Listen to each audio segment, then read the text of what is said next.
नमस्कार शेतकरी बांधवांनो, माझं नाव श्रीकांत सोपान गाडगे, राहणार कामेरी, तालुका जिल्हा सातारा। मला सांगा, आपण ही लागण जी केलेली आहे ती कोणत्या व्हरायटीची आणि कधी लागण केली?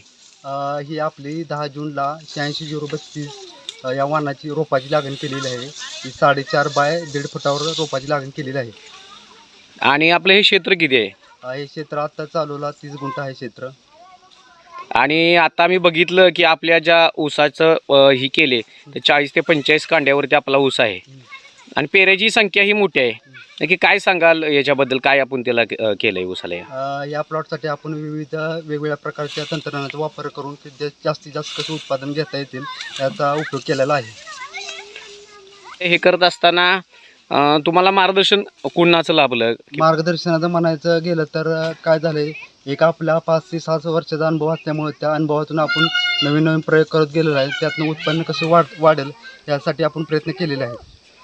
केले काय? किती वजन भरले साधारणतः ऊसाचं? आता एका ऊसाच्या आत्तापर्यंत 40 ते 45 कांड्यापर्यंत आहेत। एखाद्या ऊसाचं सरासरी वजन 4.5 ते 5 किलो। आता ह्या 30 गुंठ्यामध्ये किती ॲव्हरेज पकडले तुम्ही साधारणतः?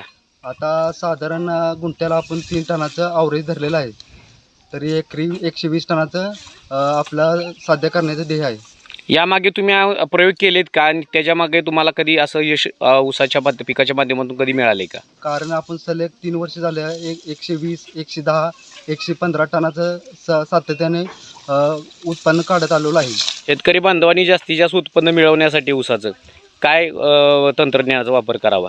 शेतकऱ्याला तर जास्तीत जास्त उत्पन्न घ्यायचं असेल तर पूर्णपणे त्यांनी ड्रिपचा वापर केला पाहिजे।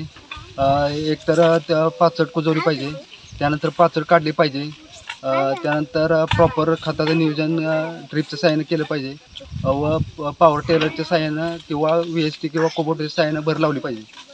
आंतरपिकाचा वापर करावा का शेतकऱ्यांनी ऊसामध्ये? शक्यतो आपण आंतरपिकाचा वापर करत नाही, कारण आपल्याकडे टार्गेटेड प्लॉट असते, त्यामुळं आंतरपिकाचे आपण शक्यतो घेतच नाही। मार्गदर्शन करू शकता का शेतकरी बांधवांना?